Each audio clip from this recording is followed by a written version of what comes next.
opératrices, ouvriers, des ateliers, des chantiers sont directement productifs.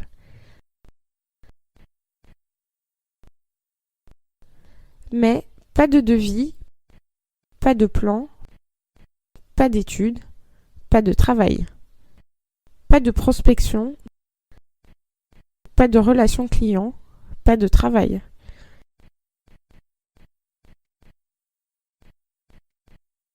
Et quand tout est fini, on a travaillé pour rien et la caisse est toujours vide. Il faut encore livrer et facturer. Et enfin, le client paye. Livraison, facturation, recouvrement sont aussi des activités productives.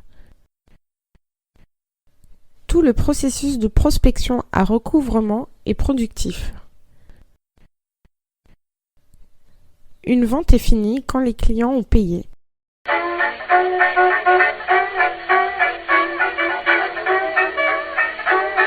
Les calculs de coûts de revient ont été inventés au début du XXe siècle. Les coûts étaient directs, ouvriers souvent payés aux pièces et achats. Peu de fonctions support, peu d'obligations légales, les charges indirectes étaient peu nombreuses. La pyramide des coûts reposait sur une base solide. Les calculs de coûts étaient fiables. Maintenant, tout est différent. Les salaires sont mensualisés, travail ou pas, c'est la même charge. Et les fonctions support sont devenues pléthoriques. Les coûts sont indirects. Les calculs reposent sur une base fragile de coûts directs qui supportent des montagnes de charges indirectes.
Une menuiserie fabrique des placards.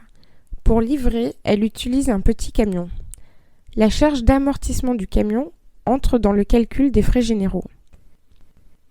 L'année suivante, la menuiserie produit des armoires. C'est un succès. Mais livrer armoires et placards oblige à remplacer le petit camion par un grand. Résumons. L'amortissement du camion fait partie des frais généraux. Le montant des charges indirectes augmente. Maintenant, tout est possible. Premier scénario. Les ventes d'armoires dépassent toutes les espérances. Les armoires absorbent la totalité des frais généraux. Les charges indirectes deviennent insignifiantes dans le coût de revient des placards. Conclusion, le coût de revient des placards dépend des ventes d'armoires.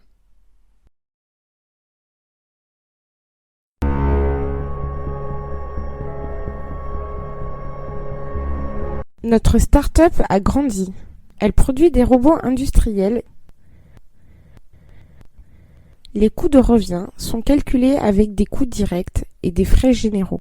Ce calcul est fatalement approximatif. Des coûts d'appel d'offres de robots sont en fait imputés aux vieilles machines. C'est aussi le cas de salaires, de loyers, d'impôts locaux et de nombreux frais appelés, à tort, généraux. Tous ces brouillards dans les calculs sont désespérants.